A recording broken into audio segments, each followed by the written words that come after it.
వృశ్చిక రాశి వాళ్ళకి కానీ చూసుకున్నప్పుడు సప్తమ వీళ్ళకి వ్యయాధిపతి అయ్యాడు. సప్తమ వ్యయాధిపతి అయిన శుక్రుడు వీళ్ళకి లాభస్థానంలో ఉన్నాడు. లాభస్థానంలోనూ కూడా నీచపడి ఉన్నాడు.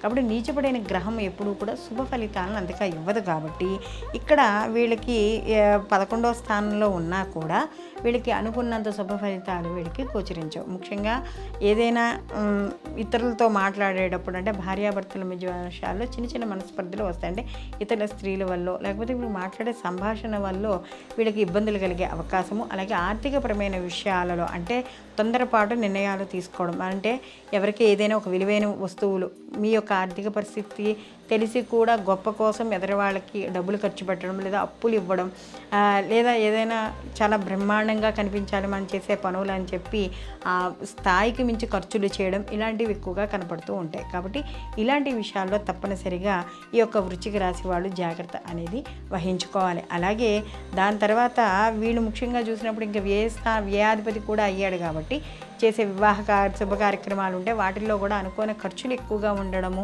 మీరు చేసే శుభ కార్యక్రమాలు అవ్వచ్చు, ఏదైనా లేకపోతే చిన్న చిన్న ఫంక్షన్స్ అవ్వచ్చు, వాటిల్లో కూడా ఖర్చులు అధికంగా ఉండడం అనేది కనబడుతోంది.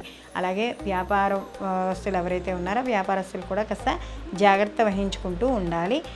లేకపోతే ఇక్కడ ఖర్చులు ఎక్కువగా అధికంగా ఉండడం అనేది జరుగుతుంది. మొత్తం మీద శుక్రుడు నీచబడి ఉన్నాడు కాబట్టి శుక్రుడికి సంబంధించిన విషయాలు అంటే ఎక్కువగా లగ్జరీ లైఫ్కి ఎక్కువగా డబ్బులు ఖర్చు పెట్టడం అనేది జరుగుతుంది. కాబట్టి అది కంట్రోల్ చేసుకుంటే సరిపోతుంది. వీళ్ళు మరిన్ని మంచి ఫలితాలు పొందడానికి వీళ్ళు ప్రతిరోజు కూడా లక్ష్మీ ఆరాధన ఎక్కువగా చేసుకుంటూ ఉండాలి.